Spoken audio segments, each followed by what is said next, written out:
All right, we are wrapping it up here, folks, shortly for the live post game.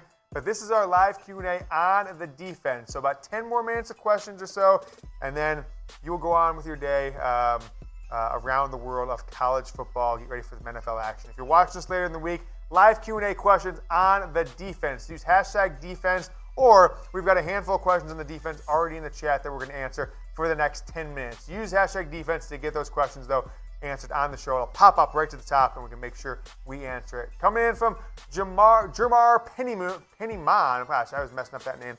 What's up, bro? Do you think Michigan's going to win next week against Penn State? Let me just call my sources really quick. Think Michigan's going to win next week? No, I don't. Source confirmed. No. I'm hoping that Penn State's not as good as we think. I'm hoping that Penn State against Pitt, where they almost lost, is the real Penn State and not the one dropping 70 points in other games. And I'm hoping the team we see tonight against Iowa, and you may be watching this on Thursday and say, what are you talking about? They lost against Iowa. We're filming this on Saturday. That might be the team that's, a losing Penn State team. Give us hope to beat them. But as of now, Penn State's offense is too structured and too efficient to be held for anything less than 20 points at home.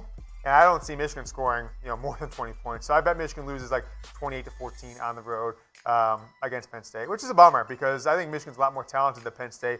I just think Jim Harbaugh and this coaching staff have like a mental block when they go on the road. And going on the road at a night game against Penn State in a whiteout atmosphere is about as difficult as you can get in college football. So thanks for the question, Jermar. I ask you guys, will Michigan beat Penn State next weekend? Type Y for yes, type N for no. I want to know from you guys. I typed N. Let's see what you guys think. Can Michigan beat Penn State? I don't know. We're going to find out if they're any good against Iowa in this game coming up on primetime tonight from Iowa City. Whether Penn State is a pretender or a contender, I'm guessing they're going to lose a close game to Iowa, but they're going to beat Michigan next week is my word. So I'm typing N for no. Let's take a question from D Original. The defense don't want to play for this offense. Yeah, I get what you're saying there, right? And you heard interviews and ex-players and stuff talked about the 2017 season where Wilton Speight was a game manager, but he went out in the third or fourth game against Purdue. He's out for the rest of the season. And then Brandon Peters and John O'Korn just rotated ineptitude at the quarterback position for the rest of the year. And the defense said, it came out afterwards that, it was tough to play, even though for a long stretch we were the number one defense in the country, that you knew if the other team scored 10 points that maybe the game was going to be over. And, a Penn State game that year got out of control early. But then you felt the defense kind of giving up against Ohio State, giving up against Wisconsin late in the year when all Michigan had to do was show any functionality and any positive momentum or just, I don't know what the word is, just any sense that they were up to the task against Wisconsin that year against Ohio State. And I think you'll see the same thing this year. I think against better offenses, some of the better offenses, the defense will show up for a long stretch, but you'll hit a point in the game where the defense is just going to get deflated by the lack of production from the offense, and a team like Ohio State will end up scoring 28 points on them in like the third quarter, and they'll get out of hand. So I agree with what you're saying there. It's going to be tough for this defense to keep motivated if the offense continues to do nothing. Jeff Saari says, can our defense get us wins to the Buckeyes? Can defense get us wins to the Buckeyes? I think he's saying, can the defense beat Ohio State? I have figured out the formula. Don Brown is a longtime watcher of the show. I've got the formula as we've now passed an hour and 10 minutes live, so I'm going to take a drink of water here. Here's how you beat Ohio State. A very simple formula, and it is 100% going to work. Justin Fields has to get hurt before the Michigan game, and he can't play. If Justin Fields plays, they will beat Michigan by at least 20 points. But they have no quarterbacks at Ohio State behind him. The guy who is his backup was like the fourth stringer on Kentucky last year, and he's a fifth-year transfer because he's from Columbus to grad transfer and to live close to his family. So I don't think they have any quarterback behind him, but we thought that maybe in 2014 when the third stringer won him a national title. So if Fields plays, there's no chance. There's no chance Michigan beats Ohio State. But he got racked up a little bit against Michigan State, and I'm not going to wish injury on anybody, but that's the only chance Michigan has to win. But if they do, I think they can beat him. If they don't, Justin Fields is going to have a field day. I think he's the best quarterback Ohio State's maybe ever had, right? And he's got another year at least before he's out of there. So it could be a rough next 2 years. Ryan Day could start out 2-0 against Michigan. Both with Jim Harbaugh, I guess we'll see at the end of the season. D Original back for another question. Fumbles demoralize the defense. I get you. I mean, it really does, right? If you're this defense, you're forcing 4 turnovers last week. And Michigan still fumbled twice, and then Shea Patterson threw an interception, and then this week you're fumbling left and right, losing 2 fumbles. It's a tough thing to stay motivated, right? It does demoralize them if you're just like, hey, we got you guys the ball back, and we're about to take a breather, get a sip of water, talk to our coaches. Oh, they fumbled again. We got to go back out there and play defense. So it does demoralize the defense, absolutely. I agree with you. All right, question coming. Not necessarily on defense, but we'll take it because he's a defensive player playing on offense, right? Ben Mason was Bush League 100%. What was he thinking? Like, you're playing football. You know cameras are on you. You know the ball was just thrown at you, so every eye in the field was on you. Yeah, you're going to let the ball skip 3 times in front of you, see a player, and literally, like, duck your head and, like, smoke guy. I thought he should get kicked out of the game. I thought Ben Mason absolutely should get kicked out of the game.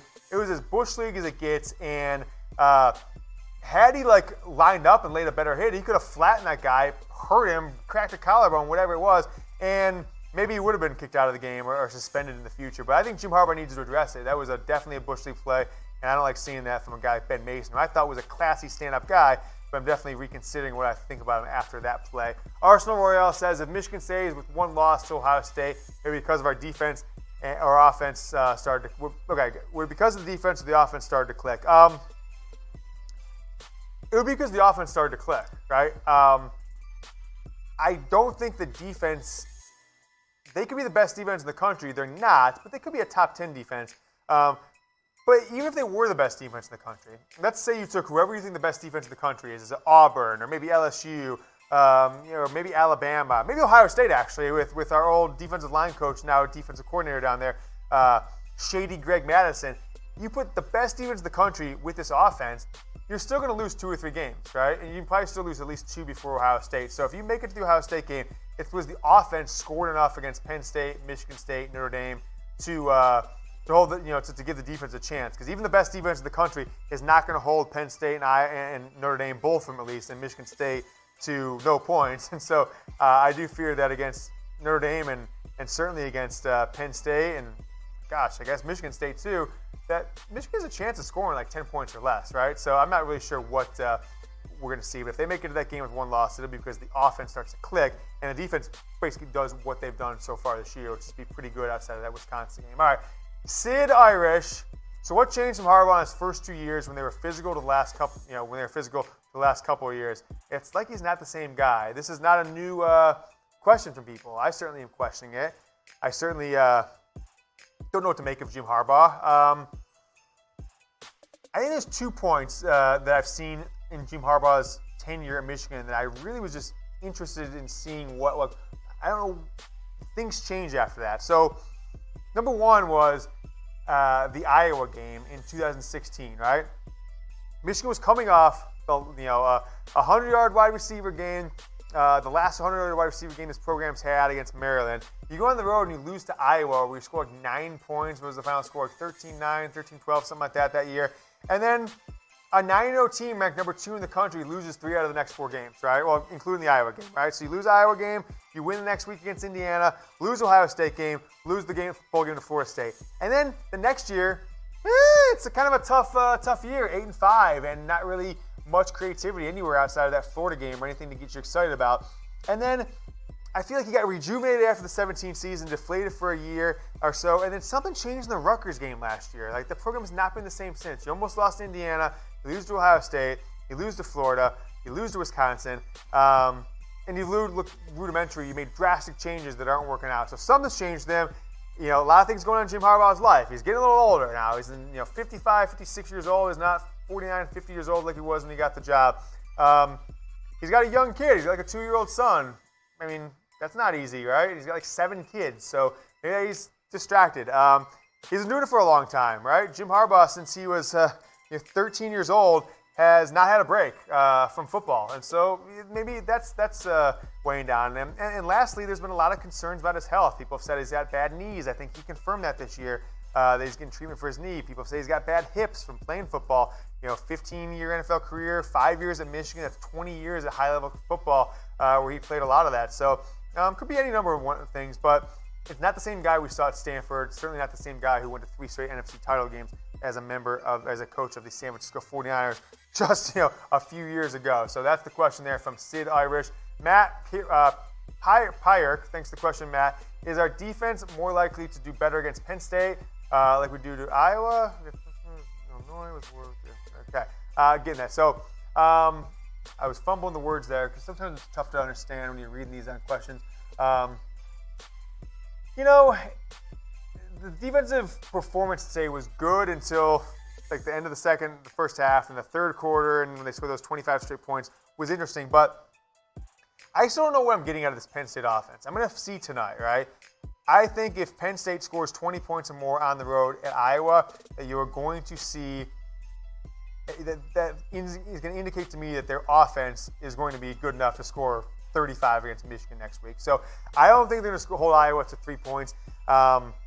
I like the quarterback. I like what I've seen out of Clifford. They've got 5-star running back, 5-star wide receivers. They're just true sophomores. And so as that offense comes together, they've got talent. Quarterback play is a lot better than I thought it would be.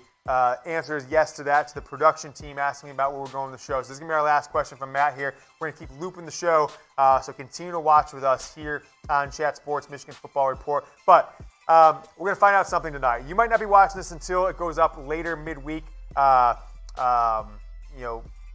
the week leading up to the Penn State game, but we're live here after the game. I think we're going to find out what Penn State's made of tonight on the road against Iowa, where James Franklin has not won as a coach a game against a ranked team on the road. Much like Jim Harbaugh's only won one, James Franklin's like 0-6, 0-7. So you might see Penn State really have a tough time tonight. We'll give Michigan hope, but I don't know enough about Penn State, what they really are. Could they be a team that beats up, their little brother like Michigan does, to Rutgers and to Middle Tennessee State, or is this a legitimate Big Ten championship level team? I think we're going to find out here against Iowa.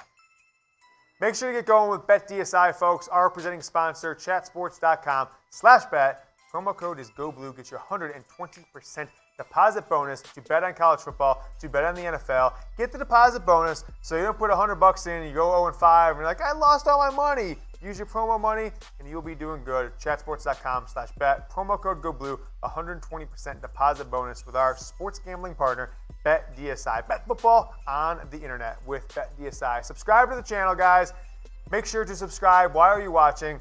Highlights, rumors, news, post-game live shows like the one you have, and you can always ask us questions for our Michigan football mailbags. The link below to subscribe. If you're watching on YouTube right now, just click that red button, make it gray. It'll say you are subscribed now.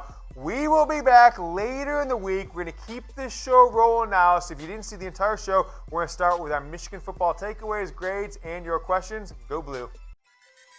Hey there, Michigan football fans. Thanks so much for watching the Michigan Football Report. If you haven't done so yet, go ahead and subscribe to Chat Sports, college football, NFL, NBA. New videos every single day. The #1 sports network on YouTube. Ready for another Michigan football video? I got you hooked up right here.